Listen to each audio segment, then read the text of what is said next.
that the area of counseling, Yeah. trauma management. They've Yeah. been traumatized. Yeah. They've lost things. They've lost loved ones. They've lost their property. Some of them have practically lost their livelihood.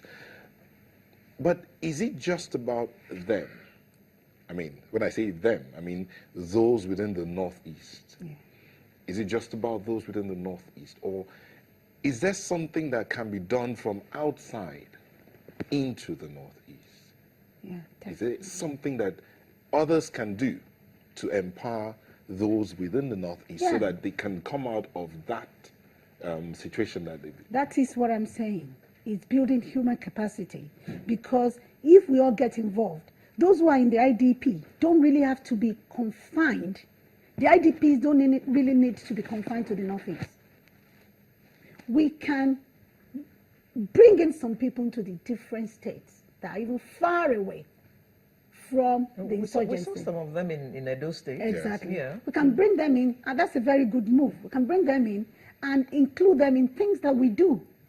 In all the, where normalcy reigns, we can bring some of these people to come in and integrate into normal life, And I think the government should try to encourage such activities as to integrate these people back into the community, let them mix with normal people. It will also help them to tell their stories to people that some people in Lagos cannot fathom.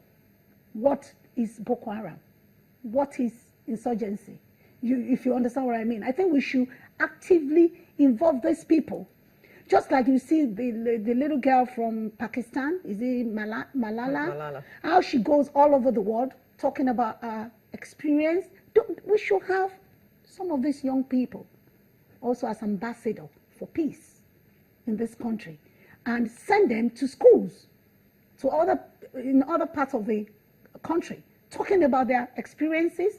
And we also need to look at the curriculum as well. We need to ensure that we put insurgency and insurgency activities in the curriculum so that our children can be grounded and can know what to look for when people start enticing them to use them for their instrument of doom. Okay. So that they there's so many things we can do. All right, Mr. Jonathan, Dr. Bisi Alabi has raised something here about education, the curriculum, including things like security and insurgency in the curriculum, so that the children can get to understand when someone's trying to use them to perpetrate evil. But let's look at it. What would you say about education, social? Dr. Zulum talked about social economy. What would you say about education in the process of rebuilding the Northeast? Well, I actually agree with Dr. Bisi on the issue of using education as the fulcrum for rebuilding the Northeast. If anything had gone wrong in the Northeast, it is the human factor. It is the failure of the people there to have taken responsibility for their environment in the first place.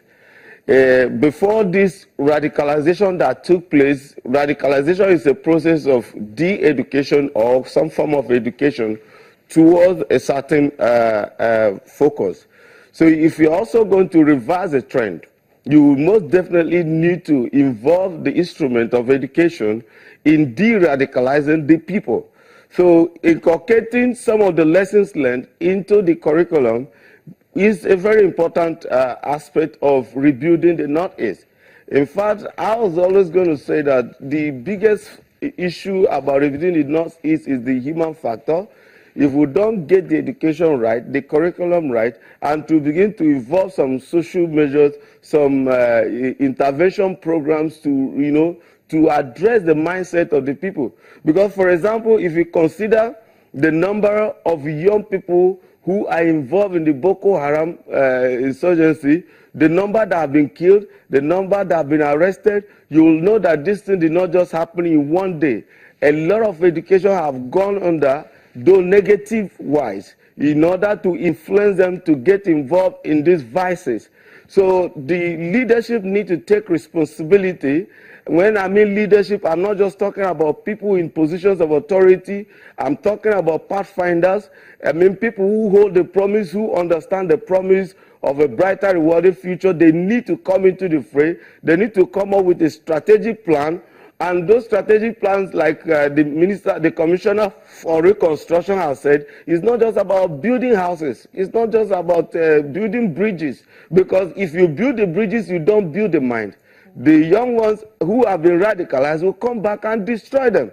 It's only a matter of time. So education is key, is fundamental to, you know, to de-radicalizing and to rebuilding the Northeast, because it is the mind that is the foundation for whatever a man will become, is the foundation for what the society turns out. What we invest our children with is what they will come out to be. And when we do not take responsibility for that, education, we left them open for people to take advantage of. And these things did not just happen in one day. Right. It has started over time, but the leaders did not notice, other parents did not notice, other teachers in the schools did not notice. And when these children were being inculcated with these radical views, and now they are manifesting. So if you are going to rebuild the Northeast, I actually agree with Dr. BC that the foundation is first rebuilding the mind. But we know that there are quick intervention processes you need to involve, like resettling the people, getting them back to work, getting them productive in the short run. There has to be short-term, mid-term, and long-term goal. And we must also be careful to ensure that not like what we had after the Biafran War, where he said there was 3 hours rehabilitation and whatever, and up to today nothing has been seen in the Southeast. Not like the haphazard thing we saw in the Niger Delta. Even though the Niger Delta reconstruction included education, I was actually involved. I trained about 40 ex-militants, but we discovered that at the time it became a jamboree. Some people were taking advantage of it. Some people fleeced the process and abandoned those young people in between. Today, they are more confused than ever. So we need to have a strategic plan that inculcates the federal, state, local government into it and the communities, so that people are not, acting in discordant manner. So there has to be a strategic master plan that everybody is acting towards at the same time. And that will be the best way to do it. But I sincerely agree that education is the way forward. We need to re-strategize our curriculum. Education is supposed to solve human problems. So if we have education that is not solving our problem, there is need to look into it. And as a human, as we are, evolving, our society is evolving, is encountering new challenges, it needs to come up with new knowledge that needs to be imparted into the new generation. And education should also be forward-looking, envisioning what will happen in the next 10, 15 years and begin to factor them into our curriculum as a way of helping the younger generation, to have a sustainable life. Okay, that is important. We'll come back to you here. But Dr. Zulum, he's talked about a couple of things to put together, but basically education. Now, but there's something he said about taking responsibility for the environment.